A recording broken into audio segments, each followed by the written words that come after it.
আজকে সোহেলের হত্যাকাণ্ড নিয়ে, সোহাগের হত্যাকাণ্ড নিয়ে অনেক কথা হলো। আমি যদি প্রশ্ন করি 100 মিটারের মধ্যে আনসার ক্যাম্প, আনসার কি করলো? আমি যদি প্রশ্ন করি পুলিশ কি করলো? আমি যদি প্রশ্ন করি ভিডিও না আসা পর্যন্ত সরকার কি করলো? They have to answer it. এই সরকারের প্রাথমিক দায়িত্ব ছিল এই দ্বিধা বিভক্ত জাতিকে ঐক্যবদ্ধ করা। আমরা বিস্ময়ের সঙ্গে লক্ষ্য করলাম গত 9 মাসে এই বিভক্ত জাতিকে আরো শত ধারায় বিভক্ত করা হলো। প্রথম বিভক্তির সূচনা হলো যখন আওয়ামী লীগের গুটি কয়েক মানুষ ছাড়া দেশের 18 কোটি মানুষের সমর্থন নিয়ে সরকার গঠিত হলো।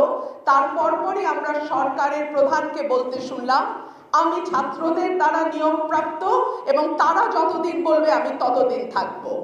না, আপনি ছাত্রদের দ্বারা এবং কেবলমাত্র ছাত্রদের দ্বারাই নিয়োগপ্রাপ্ত ছিলেন না।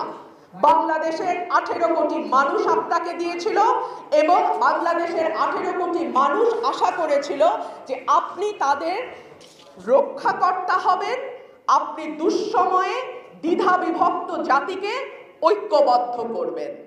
কিন্তু আনফরচুনেটলি গত 9 মাসে আমরা এই সরকারকে দেখলাম কেবলমাত্র একটি ক্ষুদ্র গোষ্ঠীর, তাদের সঙ্গেই তাদের কথা মতোই তাদের ইচ্ছাধীন থেকেই এই রাষ্ট্রটাকে পরিচালিত করে এই রাষ্ট্রটাকে আরো অনেক বেশি দ্বিধা বিভক্ত করা। এই দেশের মানুষ সামান্য নিরাপত্তা চায়, খুব বেশি কিছু চায় না। গত 9 মাসে আমরা কি দেখলাম? আমরা দেখলাম বাংলাদেশে একটা নতুন সংস্কৃতি তৈরি হয়েছে, মবক্রেসি। হুড়হুড় করে 20 জন, 25 জন, 30 জন মানুষ আরেকটা মানুষের উপর হামলে পড়ে।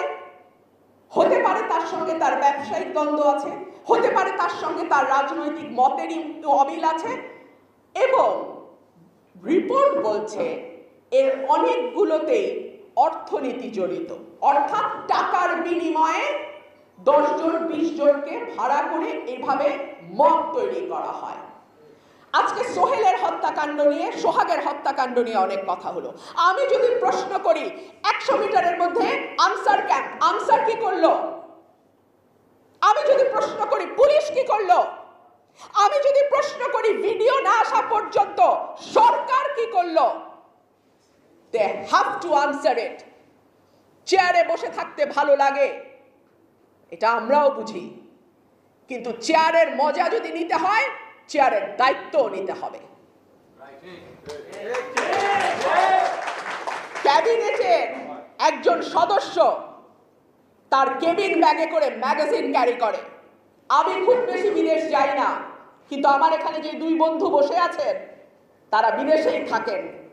তারা জানেন না কেবিন ব্যাগে কি নেওয়া যায়, কি নেওয়া যায় না। আমাদের স্বরাষ্ট্র উপদেষ্টা হাসতে হাসতে বলেন, চশমার বদলে ওই যে মোবাইল, মোবাইলের বদলে ওই যে চশমা।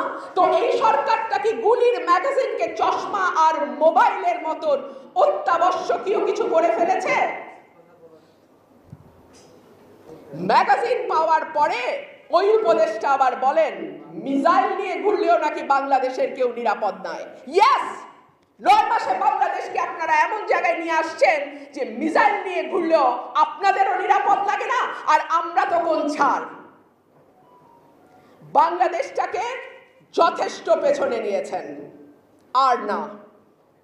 আমি আহ্বান জানাবো, যেটুকু ব্যাপারে ঐক্যমত হয়েছে সেটি যথেষ্টের বেশি। বাকি ব্যাপার আল্লাহর ওয়াস্তে বাংলাদেশের 18 কোটি মানুষ যারা এই দেশেই থাকবে, এই দেশেই তারা জন্মাইছে, এই দেশেই তারা মরবে, তাদের হাতে ছেড়ে দেন। বাংলাদেশের মানুষের ভাগ্য নির্ধারণ করার জন্য বাংলাদেশের মানুষই যথেষ্ট।